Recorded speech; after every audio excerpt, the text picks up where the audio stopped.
boy Shah Rukh Khan's son who was picked up, the FIR, I have seen the FIR, actually says that he was not having any drug on him at all. Cordelia cruise पर narcotic control bureau ने 2 अक्टूबर 2021 में red की थी और इसके बाद शाहरुख खान के बेटे आर्यन खान समेत 8 लोगों को एनसीबी ने हिरासत में लिया था। इसके बाद उन्हें एनडीपीएस एक्ट के सेक्शन 8C, 208, 27 और 35 के तहत गिरफ्तार किया गया। इस केस में आर्यन 28 दिनों तक कैद में रहे थे, जेल में रहे थे। आर्यन पर इंटरनेशनल मार्केट में ड्रग्स ट्रेडिंग का भी आरोप लगा। क्रूज ड्रग्स केस में आर्यन खान को नारकोटिक कंट्रोल ब्यूरो ने अब बरी भी कर दिया था। एनसीबी ने चार्जशीट में बताया था कि आर्यन के खिलाफ सबूत नहीं मिले हैं। इसे देखते हुए उन्हें क्लीन चिट दी थी। इस मामले में अब आर्यन को बिना सबूत के जेल में रखने का आदेश देने वाले जज पर सवाल उठ रहे हैं। कहा यह जा रहा है कि आखिर इस जज ने किस तरह से बिना सबूत के आर्यन खान को जेल में रखा। इस जज पर क्या कार्रवाई नहीं होनी चाहिए? बोलता हिंदुस्तान पर मैं हूं आपके साथ मिर्जा शाकिर अली बेग। आर्यन खान और ड्रग्स के मामले को लेकर एक सीनियर एडवोकेट दुष्यंत दवे का बयान सामने आया है। उनकी बेहद तल्ख और सख्त टिप्पणी भी सामने आई है।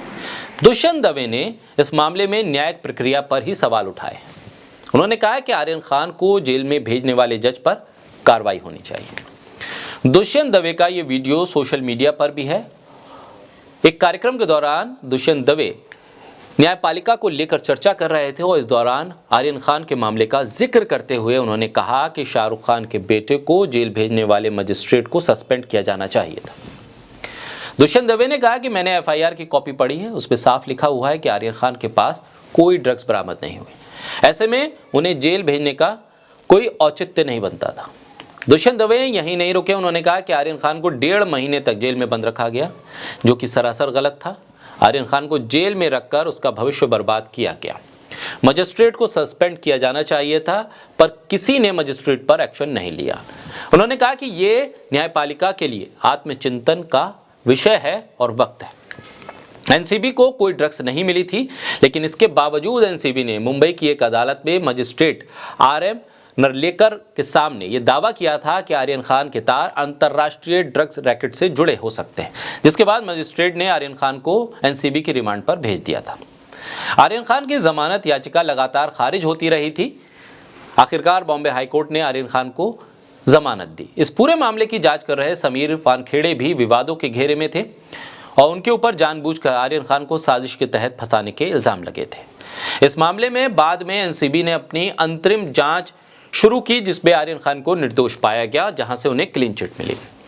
विजिलेंस टीम ने जांच में पाया था कि आर्यन केस की जांच में काफी गलतियां हैं, अनियमितताएं। विजिलेंस टीम ने जांच में शामिल अधिकारियों के इरादे पर भी सवाल खड़े किए थे। विजिलेंस टीम ने 7 से 8 एनसीबी अधिकारियों की भूमिका को संदेह के घेरे में पाया था।